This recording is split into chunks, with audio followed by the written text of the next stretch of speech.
জুলাই সনদ কিভাবে বাস্তবায়িত হবে সেটা নিয়ে পরামর্শ দেওয়ার মাধ্যমে ঐকমত্য কমিশন তার মিশন শেষ করলো।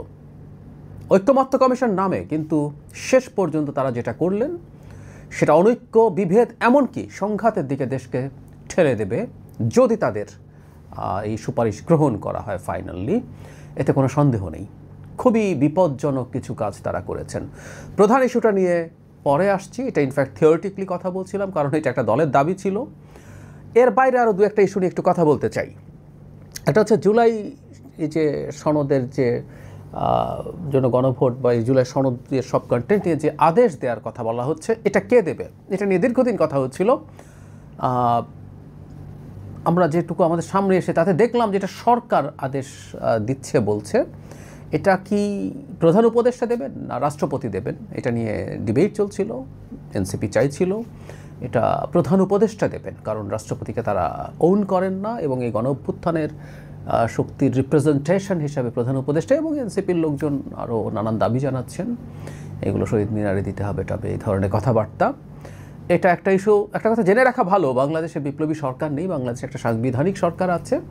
এই সাংবিধানিক সরকার যদি থাকে, এটা আছে, সে প্রেসিডেন্টকে এড়িয়ে এই কাজটা করতে পারে না, এটা ডিবেট তৈরি করবে।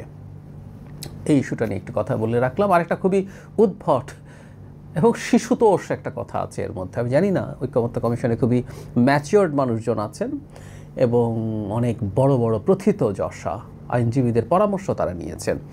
জুলাই সনদ বাস্তবায়ন নিয়ে যেটা বলা হয়েছে সেটা হলো এরকম, 270 দিন সময় দিয়েছেন তারা। যদি গণভোটে বিজয়ী হয় তাহলে 270 দিন মানে 9 মাস সময়ের মধ্যে এটা করতে হবে। মানে 9 মাস কেন তাও বুঝলাম না, কারণ এখানে তো কোনো ডিবেট হবে না। সব ডিবেট আগে হয়েছে, তারা এসে এটাকে পেপার ওয়ার্ক করে শেষ করে এটাকে সংবিধানে পাশ করিয়ে নেবেন। সব তো বলাই হয়ে গেছে।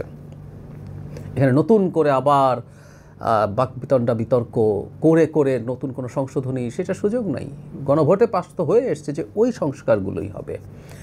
আচ্ছা, তারপর যেটা হাস্যকর কথা লাগলো আমার কাছে সেটা হলো, যদি 270 দিনের মধ্যে না হয় তাহলে কি হবে? এটা নাকি স্বতঃস্ফূর্ত বা অটোমেটিকলি এটা কনস্টিটিউশনে চলে যাবে। তো প্রশ্ন হচ্ছে, এই কনস্টিটিউশন এটাকে কে নিয়ে যাবে? মানে একটা সরকার ক্ষমতায় আছে, সে বিমাতা সুলভ আচরণ করছে জুলাই সনদের সাথে, তারপর এটা অটোমেটিক হয়ে যাবে। কে করবে? এই সরকার তো করছে না, যে সরকার ক্ষমতায় থাকছে, কারণ তারা পার্লামেন্টে এটা করতে দেয়নি, বিল আনেনি, এসব কাজ করেনি তারা। তো কে করবে? ঐকমত্য কমিশন এসে তার দায়িত্বে সংবিধান ছাপিয়ে বিলি করবে?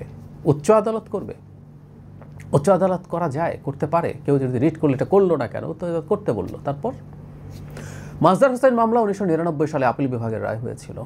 তারপর 2 বছর আওয়ামী লীগ ক্ষমতায় ছিল, তারপর 5 বছর বিএনপি ক্ষমতায় ছিল। সেই 12 দফা সুপারিশের একটাও পালিত হয়নি আপিল বিভাগের রায়ের পরে। ওই দুটো সরকার কিন্তু হাসিনা সরকারের মতো ছিল না, মানে পরের হাসিনা সরকারের কথা বলছি। গণতান্ত্রিক সরকার ছিল, নির্বাচিত সরকার ছিল, ভালো নির্বাচনের মাধ্যমে। তারাই পালন করেননি।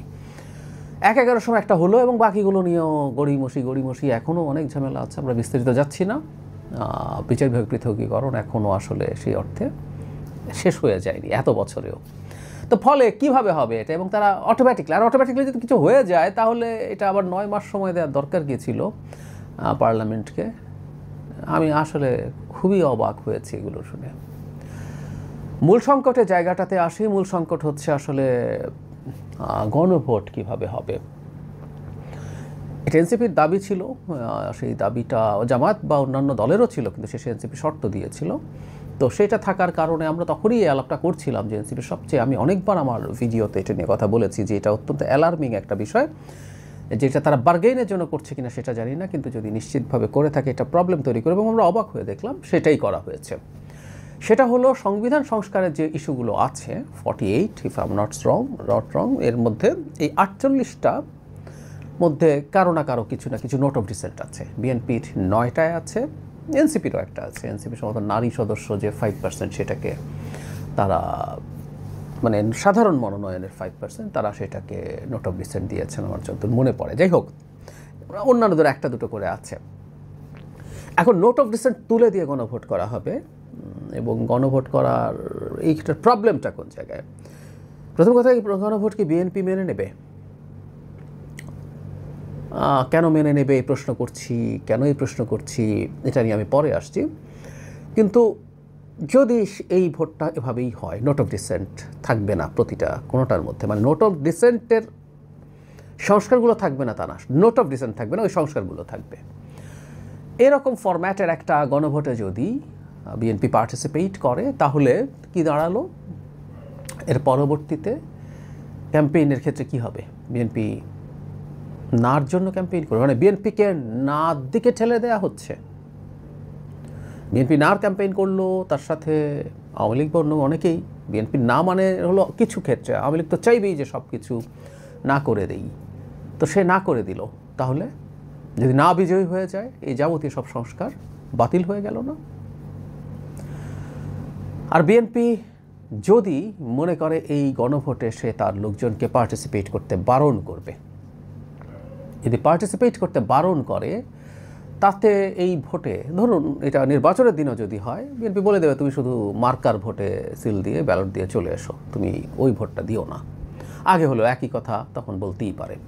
তাহলে কত টার্ন আউট হবে? এবং সেটা টার্ন আউট যাই হোক না কেন, এই সংস্কার যদি ভাবে পাশও হয়ে আসে, বিএনপি পার্টিসিপেট না করে, বিএনপি পার্লামেন্টে যদি না করে, ওই কি 270 দিনের পর অটোমেটিক কার্যকর করে ফেলার ব্যবস্থা করবেন তারা?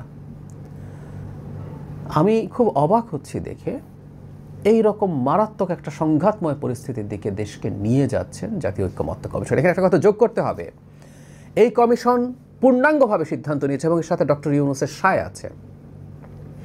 গতকাল ঐক্যমত্য কমিশন পূর্ণাঙ্গভাবে বসেছে, আজকে কিন্তু প্রধান উপদেষ্টার সাথে কাছে জমা দেওয়া হলো, কিন্তু এর আগের দিন তারা ঐক্যমত্য কমিশন হিসেবে বসেছেন এবং প্রধান উপদেষ্টা হচ্ছেন এই কমিশনের চেয়ারম্যান।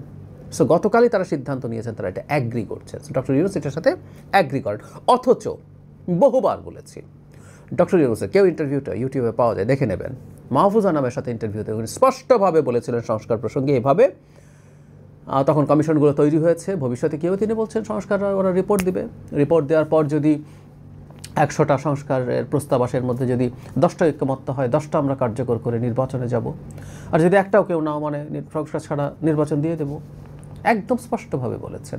অথচ তারাই এখন ভিন্ন জায়গায় গিয়ে দাঁড়িয়েছেন। অনিবার্যভাবে এটা দেশকে একটা সংঘাতের দিকে ঠেলে দিতে যাচ্ছে এবং এটা পরিকল্পিত মনে করার যথেষ্ট কারণ আছে এবং সেই দিকে আমরা এগিয়ে যাচ্ছি সম্ভবত। আমি আশা করি সরকার এর পথে হাঁটবে না, কিন্তু ওই যে বললাম সরকার প্রধান তো এটা দেখেছেন গতকালই, মানে পরশু দেখে তারপর এটাকে এন্ডোর্স করেছেন, এটাকে সাবমিট করতে বলেছেন। কি হতে পারতো? অনেকবার বলা হয়েছে, আবারও বলি, নির্বাচনটা, গণভোটটা একই দিন হলে ভালো হয় নির্বাচনের দিন। তাতে কি সুবিধা? একটা হলো লজিস্টিক্সের সাপোর্ট কম লাগবে। এবার আমাদের খুবই ভালনারেবল একটা আইনশৃঙ্খলা রক্ষাকারী বাহিনী আছে, তার মাধ্যমে নির্বাচন করা কঠিন। দুটো জাতীয় পর্যায়ে পরপর দুটো নির্বাচন অল্প সময়ের মধ্যে করা খুবই কঠিন হবে। তো সেই প্রেক্ষাপটে একই দিন হতো। কিভাবে হতো?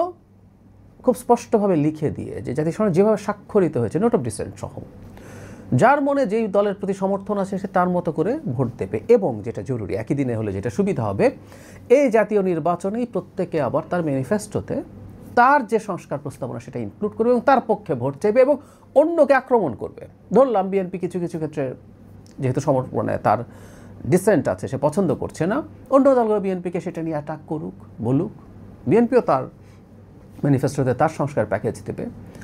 সো নোট অফ ডিসেন্ট সহ এর পক্ষে বিএনপির লোকজন, জামাতের লোকজন, এনসিপির লোকজন, ইসলামী আন্দোলনের লোকজন সবাই ভোট দিল। যে ক্ষমতায় আসবে সে সেটাকে কার্যকর করবে। এটা হলো খুব সোজাসাপটা কথা। মজাটা হচ্ছে, এত বড় জনসমর্থন সবাই মনে করে জনগণ সংস্কার চায়, বিএনপি সংস্কার চায় না। তো তাই যদি হয় জনগণের ম্যান্ডেট সংস্কার দিয়েই চাওয়া যেতে পারে, কেন চাইছেন না তারা? আর তার উপরে বিএনপি চাঁদাবাজি করছে, দখলদারি করছে, সবাই বলছে, এবং অনেক ক্ষেত্রে এটা সত্য। বিএনপি টেম্পো স্ট্যান্ড, তো বিএনপির তো নির্বাচনে ডিজাস্টার হয়ে যাওয়ার কথা ছিল, তো তাহলে কেন? অদ্ভুত সব জটিলতা তৈরি করা হচ্ছে বলে আমি সন্দেহ করি। আমি এই ব্যাপারে আমাদের সতর্ক থাকা উচিত বলে মনে করি। আমরা খুবই সতর্ক থাকব এবং বাংলাদেশের গণতান্ত্রিক ট্রানজিশনের কোনো রকম কোনো বাধা কোনো দিক থেকে যেন আসতে না পারে, সেই ব্যাপারে আমাদের খুব সিরিয়াস সতর্ক থাকা জরুরি। আর একটা কথা আমরা একটু মনে রাখবো, সেটা হচ্ছে গণভোট যদি দিতেই হয় নোট অফ ডিসেন্ট ছাড়া, তাহলে ঐক্যমত্য কমিশনের কাজটা কি?